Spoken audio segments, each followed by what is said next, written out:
During a test session at Silverstone, I lost control of the rear of the car and had a bit of an accident. So let's try and figure out what went wrong.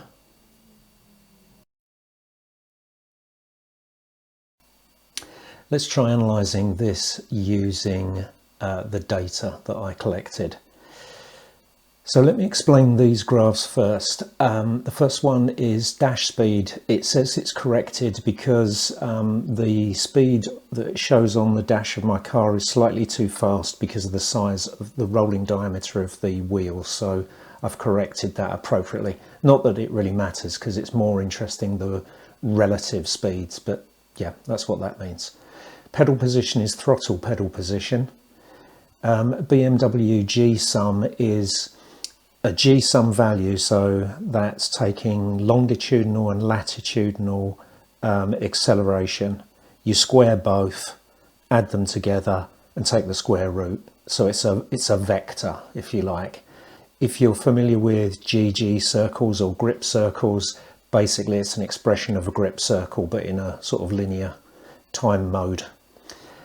Absolute lateral acceleration is directly out of the accelerometers under the passenger seat, so it's the lateral acceleration.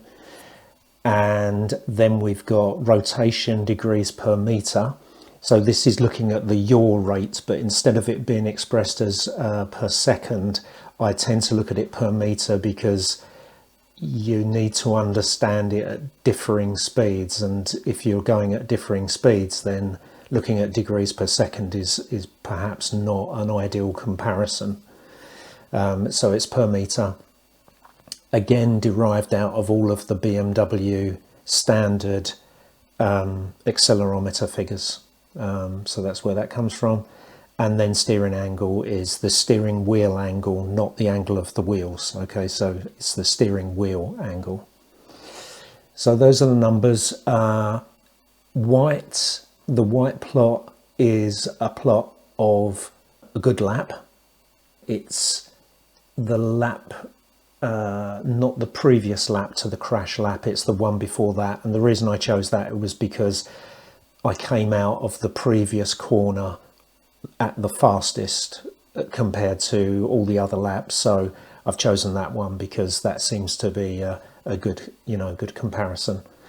And then the yellow plot is the crash lap.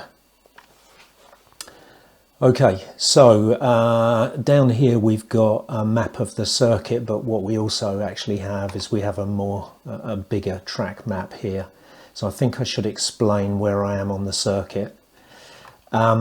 If you're not familiar with Silverstone, and you may be even from the Grand Prix, the Grand Prix circuit, this is a portion of the Grand Prix circuit. So this is the start-finish straight, now called the Sir Lewis Hamilton straight, I think it is. You come down the straight and the first turn, turn one, is Abbey. So we come round there, very fast corner. So you get right over on the left here and come round this as fast as you can. I personally have to, at the moment I'm lifting, I lift a bit as I enter the corner, and I lift a bit at the apex to get some rotation. It's all to do with getting the car to rotate and not to run off over here into the gravel. So at the moment I'm having to do that. We come round there, then there's the fast left-hander, which is Farm, and this is where I had the problem. And then I need to tell you that we have this very tight right-hander called Village, because this plays a part in the whole scenario, which I'll explain in a second.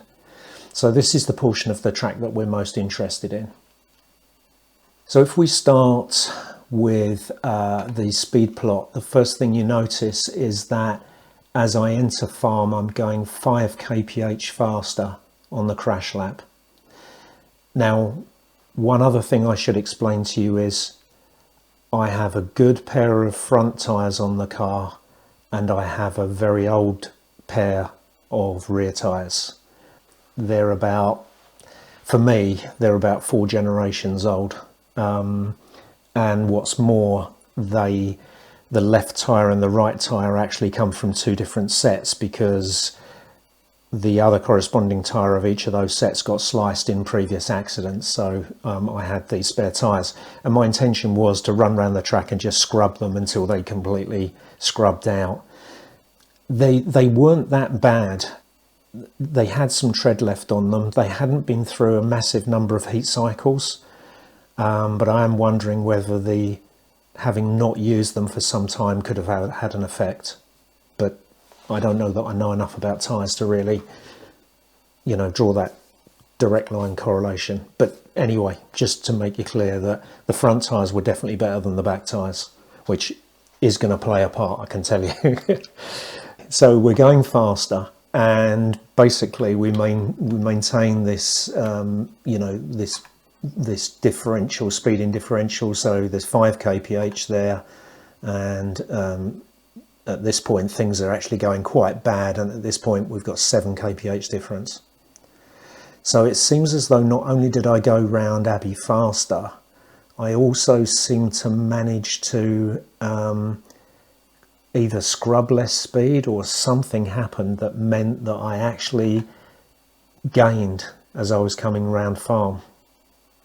Now I have tried using GPS speed, and I found that I got quite a different shape of curve.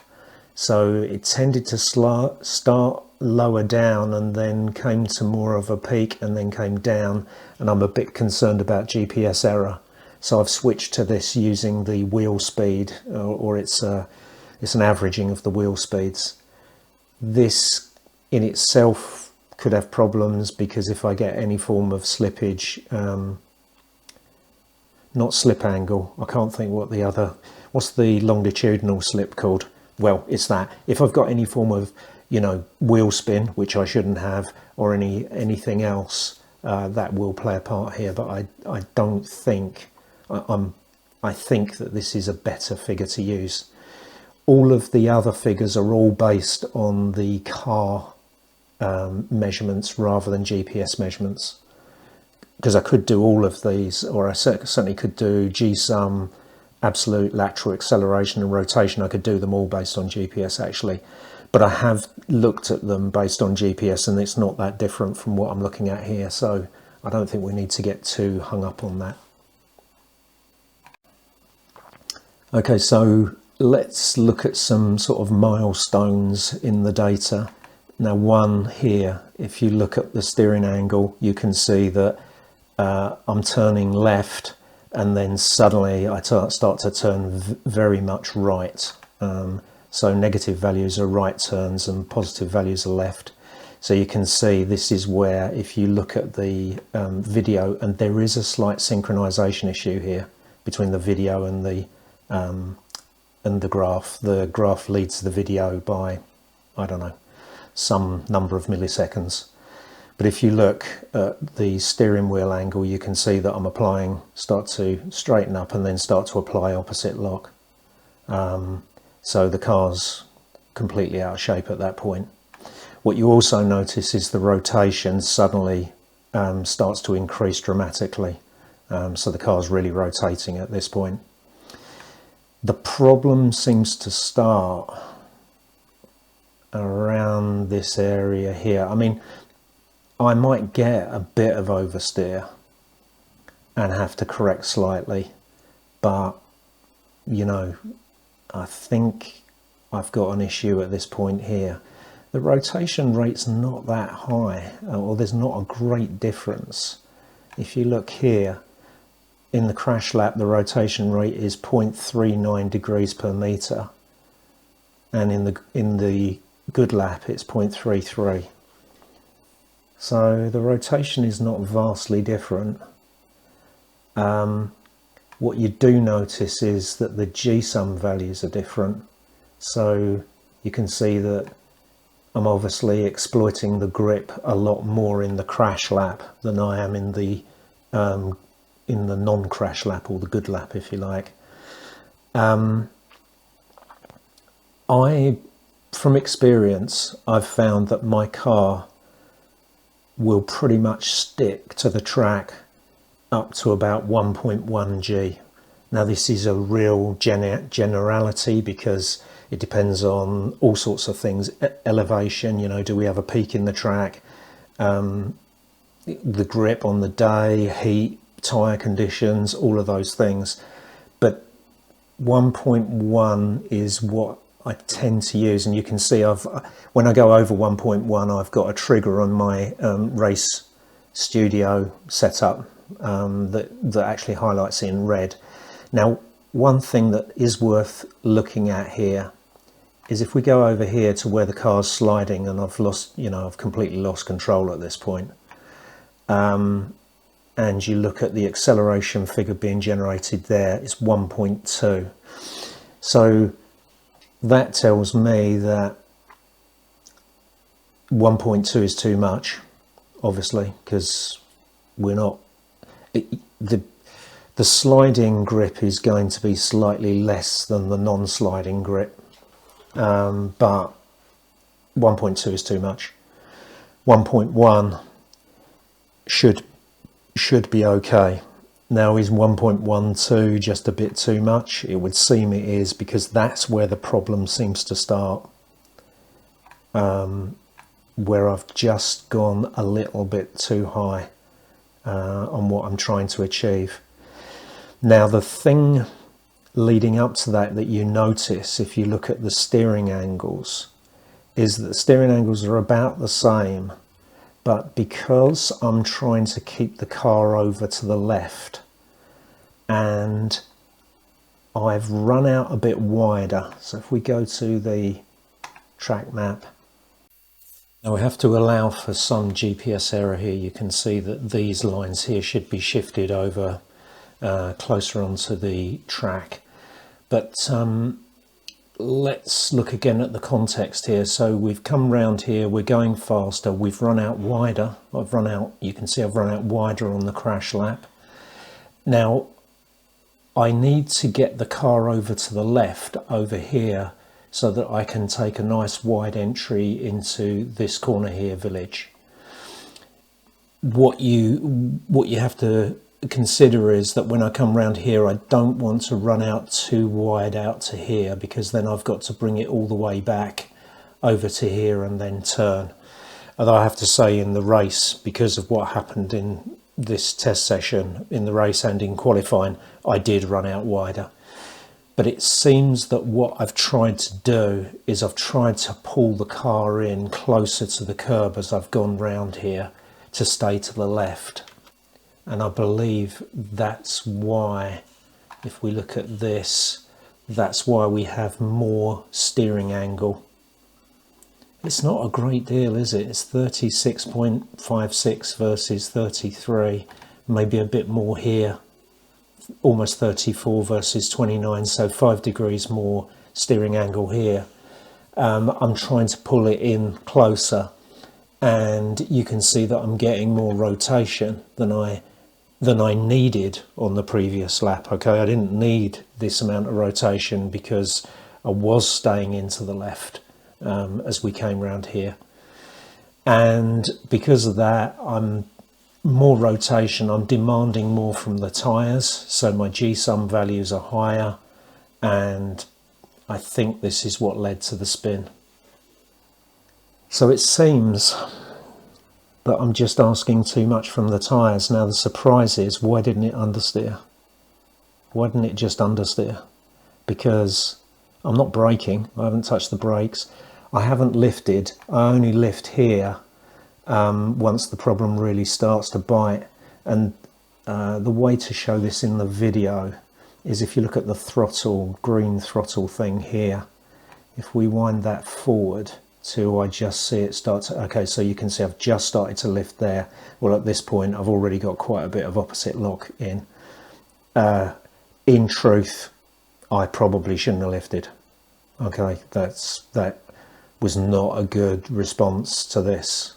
I would have been better off sort of keeping the throttle hard pinned, I think, but it's quite unnerving when you think you're going to hit the barrier and you've got the throttle flat out. I might have been able to get it over onto this runoff area here and pulled it back on the track, but I think me lifting put the nail in the coffin. I mean, you can see if you look at these graphs, as soon as I lift, And particularly when I take off the final, look at the rotation rate, I mean, it's just colossal. So that is what's caused the massive amount of rotation. If I had have held my nerve, maybe I could have avoided it going right round. I don't know. So I'm not sure what else we can squeeze out of this data. Okay, so here are my conclusions. It seems to me that I was going faster, and that is a contributing factor. 5 kph faster perhaps at the so with 4 kph there around the time the problem starts to occur. I've got in a bit more steering angle. You can see there's about 5 degrees more steering angle in at that point, and that seems to mean that I'm asking quite a lot more of the tyres in terms of grip, with a G-sum value that's gone above 1.1, and that in conjunction with the bad rear tyres, I think that's what's caused the issue. So if you've got any better ideas, I would love to hear them, because I'm sure there are people out there who could do a much better job of reading this data than I can. Please post a comment below, or if you're linking to this through Facebook, you know, put a comment in the discussion, in the post, because I'd really like to hear some input, because this is the best I can come up with at the moment, and quite honestly, it's not particularly cut and dried, is it? This is real knife edge stuff. And the other thing is that these cars, they tend to be quite forgiving. You don't normally get them snap like that, but I think it's because I did this. I lifted as the car started to turn. I didn't lift to cause the car to turn, but I think it went right round because I lost my nerve and I lifted. Okay, I hope you found that interesting. As I said, I'd love to hear from you, so please do post something, and I'll catch you on the next one.